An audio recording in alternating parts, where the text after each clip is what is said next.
tadabbur kita.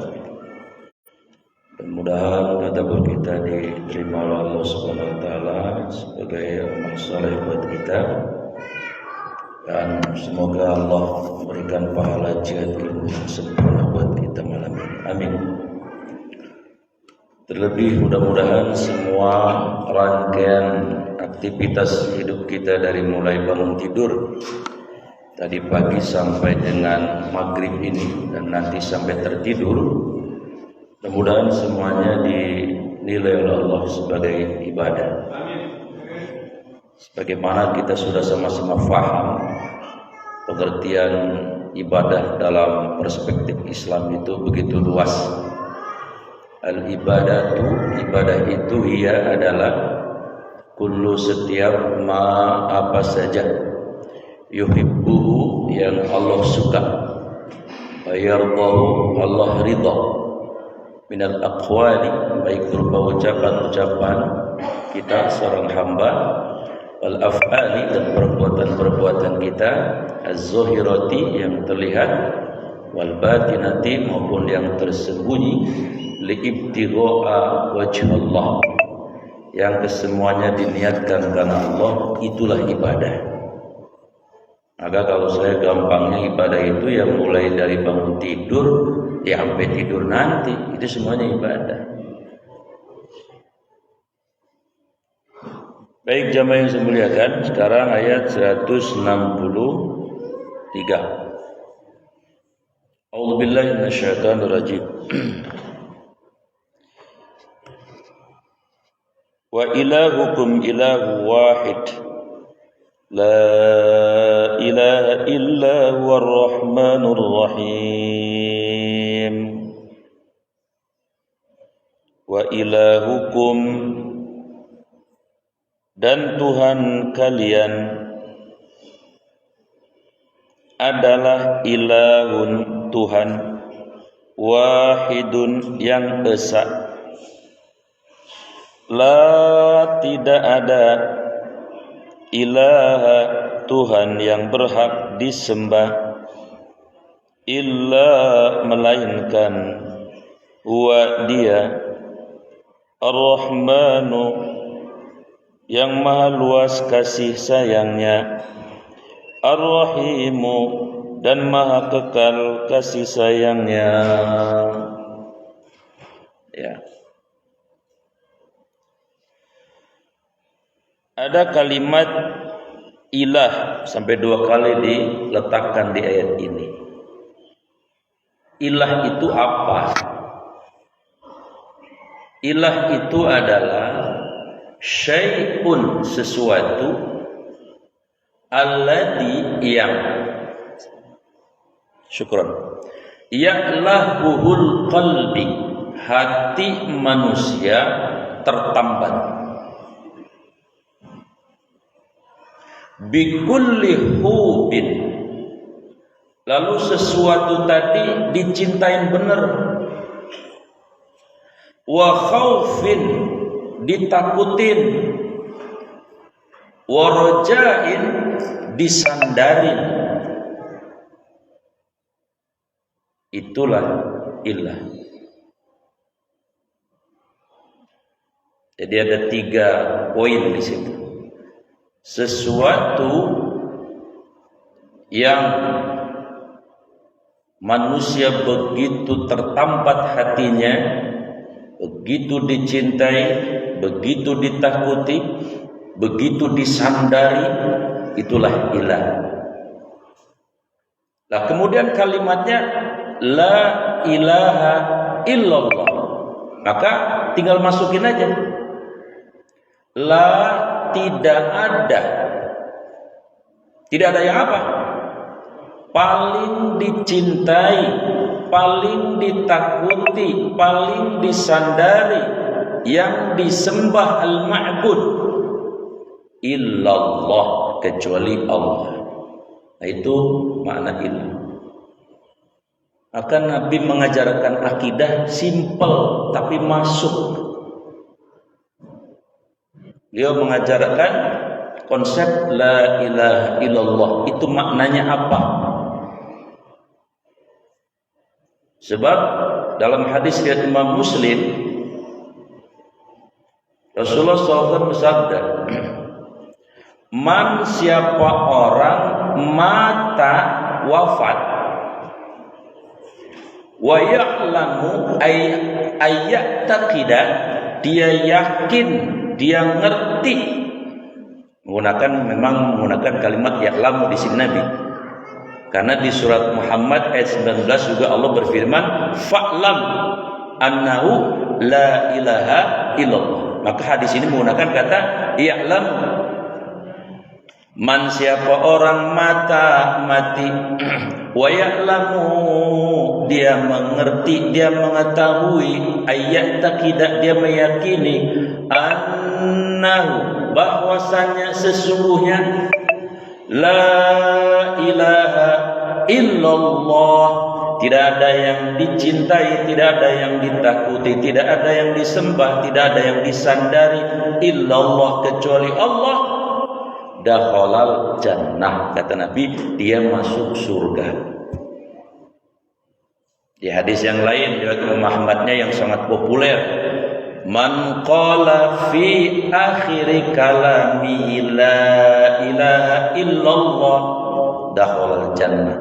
Siapa yang ujung akhir hidupnya mengucapkan kalimat la ilaha illallah, masuk surga dia. Makanya kalau ada orang mau meninggal, ditalkin supaya apa? Dia mengucapkan kalimat terakhirnya la ilaha illallah. Ya, tapi kalau anaknya ngaji, lah kalau anaknya kagak ngaji, orang lagi sakaratul maut malah kenalan. Mak, saya markonah mak. Lah lagi sakaratul maut kenalan. Jadi simple, Nabi mengajarkan konsep akidah tauhid. La ilaha illallah maknanya yang pertama, la khaliqa illallah, tidak ada pencipta yang hak kecuali Allah. Dua, la raziqa illallah, tidak ada yang memberi rezeki kecuali Allah. Wa ma min dabatin fil ardi illa 'alallahi rizquha, di surat Hud itu. Tidak ada yang melata termasuk manusia. 7 miliar manusia sekarang. Saya kemarin menyampaikan 7 miliar ini kalau di split, dipecah 2,3-nya saudara kita Kristiani, 1,9 sekarang jadi 2 miliar Muslim, 1,1 adalah Hindu, 507 Buddha, 15 juta Yahudi, selebihnya aliran kepercayaan dan agama lokal. Jadi secara populatif ternyata jumlahnya lebih banyak mereka daripada kita. Jadi la raziqa illallah, tidak ada yang memberi rezeki kecuali Allah. 7 miliar manusia yang ngasih rezeki Allah juga.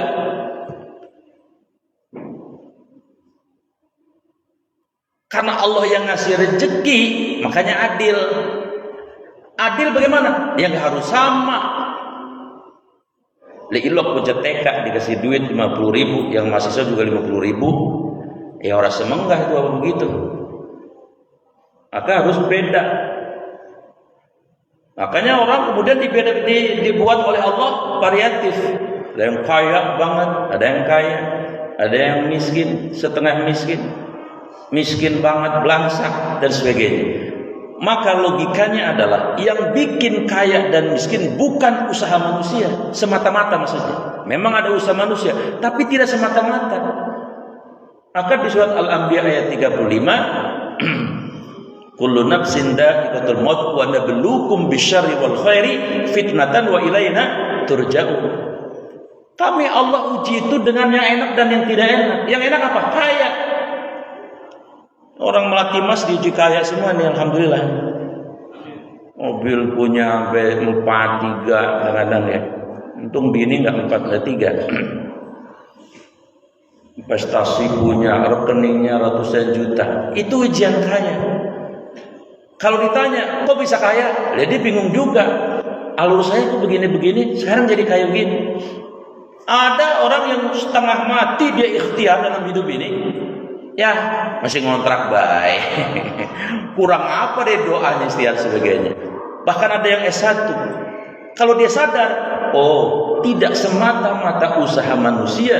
Kaya miskin itu adalah ujian dari Allah. Kaya ujian, miskin juga ujian. Cakep ujian, jelek ujian. Karena adil dalam perspektif Islam kagak sama. Maaf nih, kalau di sini semua orang sehat semua, lah dokter kerjanya apa? Betul Pak. Tapi kebalikannya, orang sakit semua, bagaimana ini?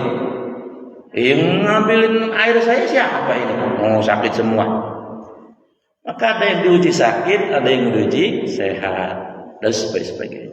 Jadi la raziqa illallah itu artinya semua yang Allah ciptakan Allah jamin rezekinya.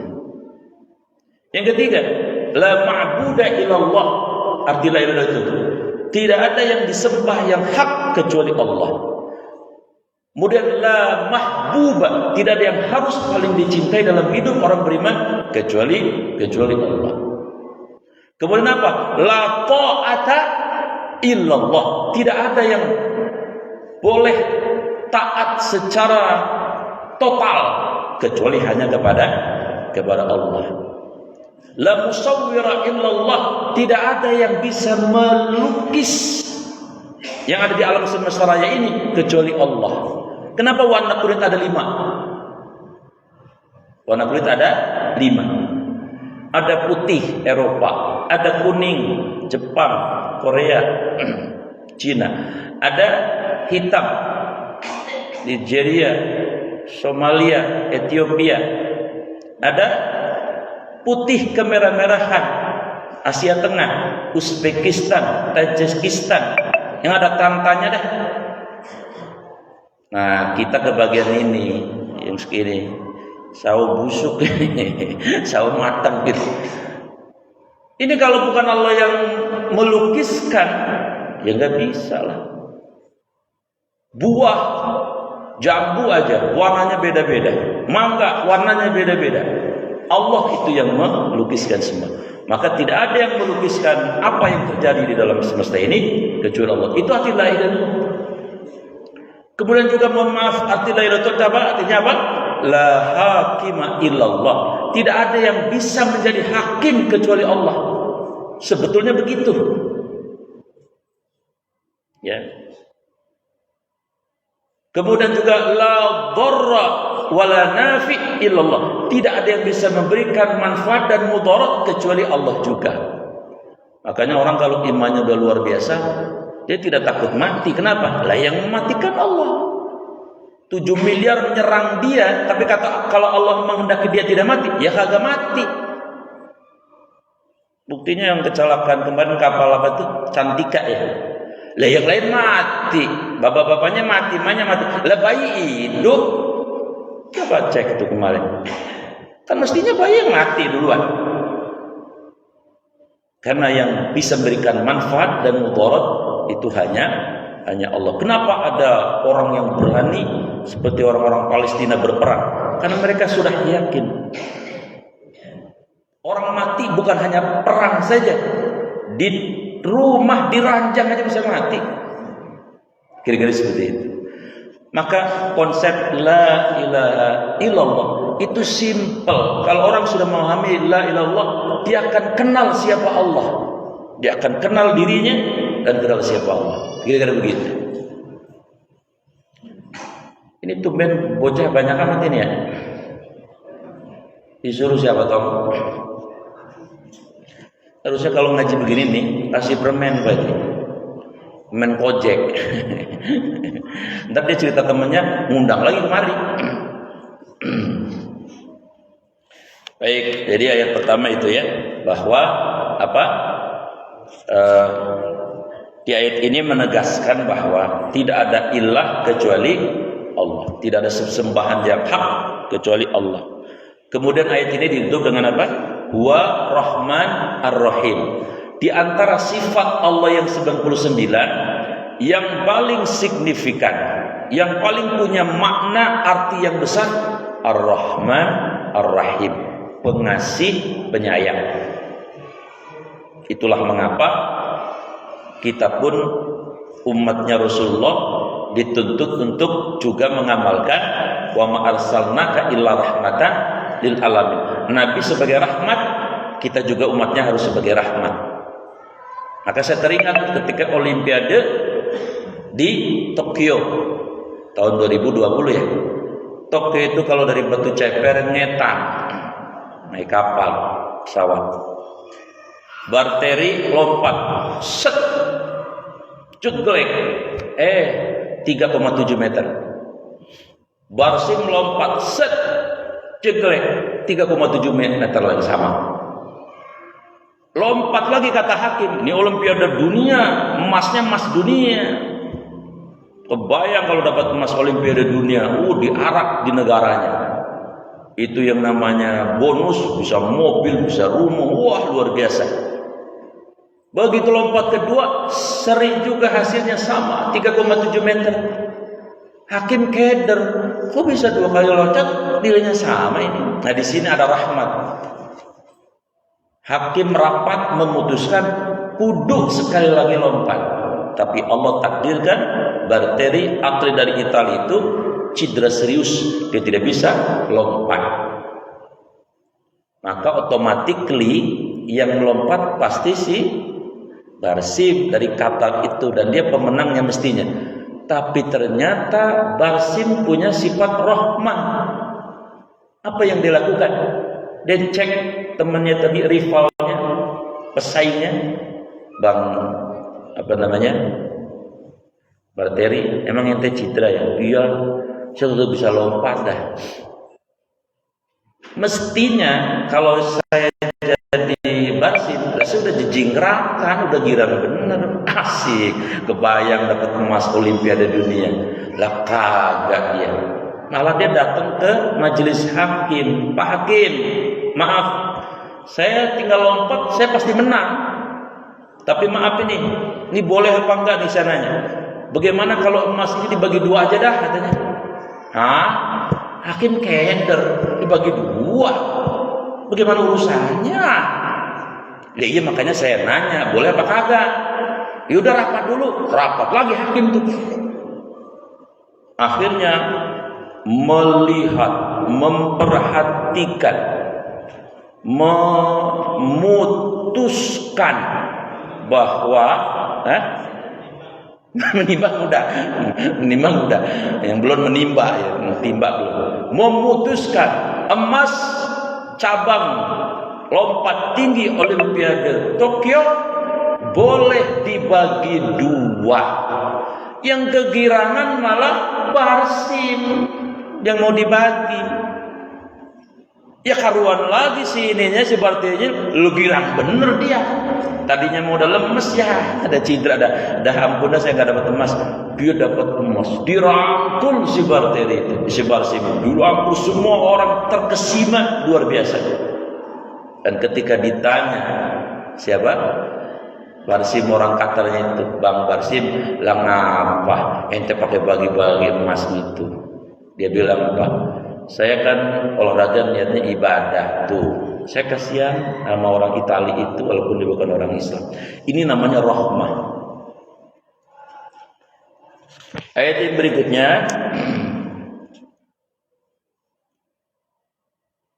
Inna fi khalqis samawati wal ardi wa ikhtilafil laili wan nahari wal fulki allati tajri fil bahri bima yanfa'un nas wa ma anzalallahu minas samaa'i min ma'in fahya bihil arda ba'da mautiha wa batha fiha min kulli dabbah wa tasrifir riyah والسحاب المسخر بين السماء والأرض لآيات لقوم يعقلون. Inna sesungguhnya di dalam khalqi penciptaan as-samawati semesta langit wal ardi dan bumi wahtilafi dan perbedaan atau pergantian al-laili malam wan nahara dan siang wal fulki dan kapal allati yang tajri berlayar di dalam al-bahri lautan bima dengan apa yang fa'u memberi manfaat an-nasa bagi manusia wa ma dan apa yang anzalallah telah Allah turunkan minas sama dari langit mimma'in dari air hujan fa ahya lalu dia menghidupkan bihi dengan air itu al-ardha bumi yaitu tanamannya maksudnya ba'da sesudah mautiha ya, matinya atau kering wa bassa dan dia sebarkan fiha padanya pada bumi itu min dari kulli segala jenis dabbah binatang wa tasrifin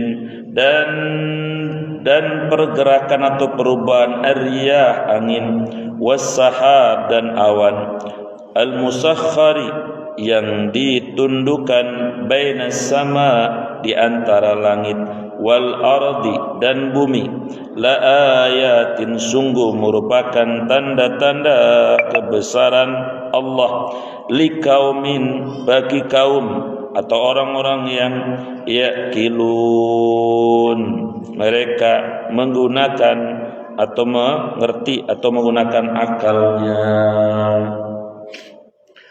Kalau melihat sih sepintas kayaknya apa adanya ya.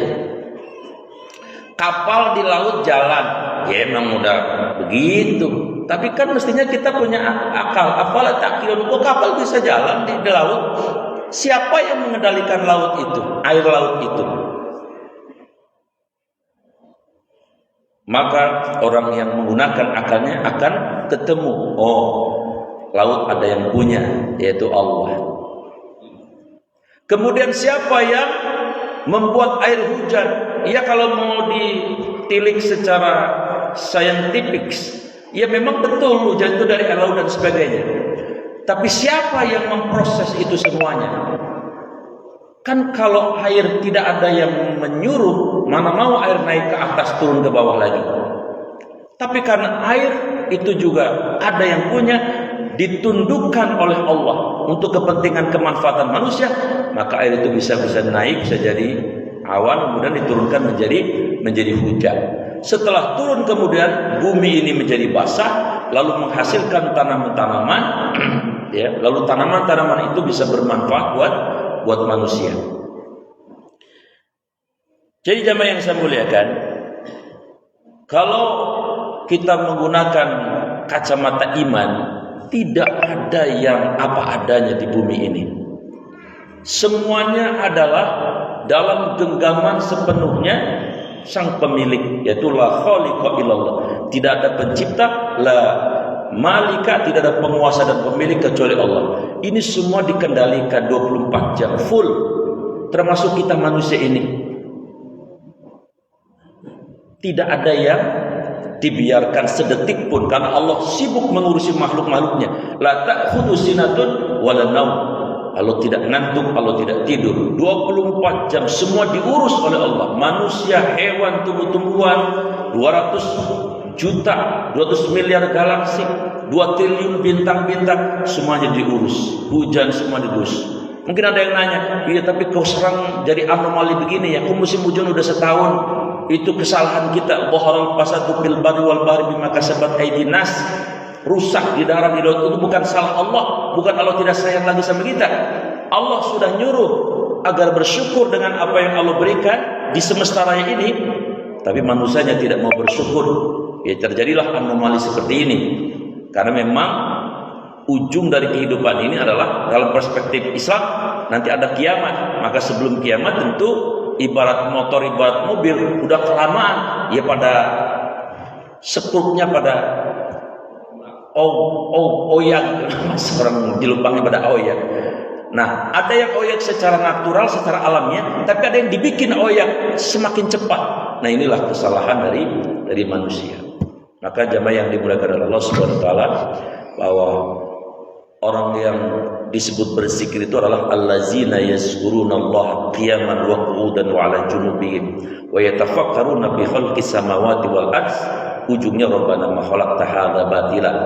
Dia ingat Allah itu tidak hanya waktu sholat saja. Dia ingat Allah, melihat apapun ujungnya Allah. Lihat batu, nanti ingatnya ujungnya Allah. Maaf, melihat monyet aja nanti ujungnya, oh iya ya, Allah menciptakan monyet begini. Semua ujungnya adalah Allah. Lah kemudian akal pikirannya berpikir, ini nggak mungkin kalau yang ngatur bukan Allah. Jutaan, miliaran, triliunan ikan tidak mungkin kalau yang ngasih makan manusia bisa mereka nggak ada yang kurus pada busuk lapar, nggak ada. Semuanya pada kenyang. Ini nggak mungkin.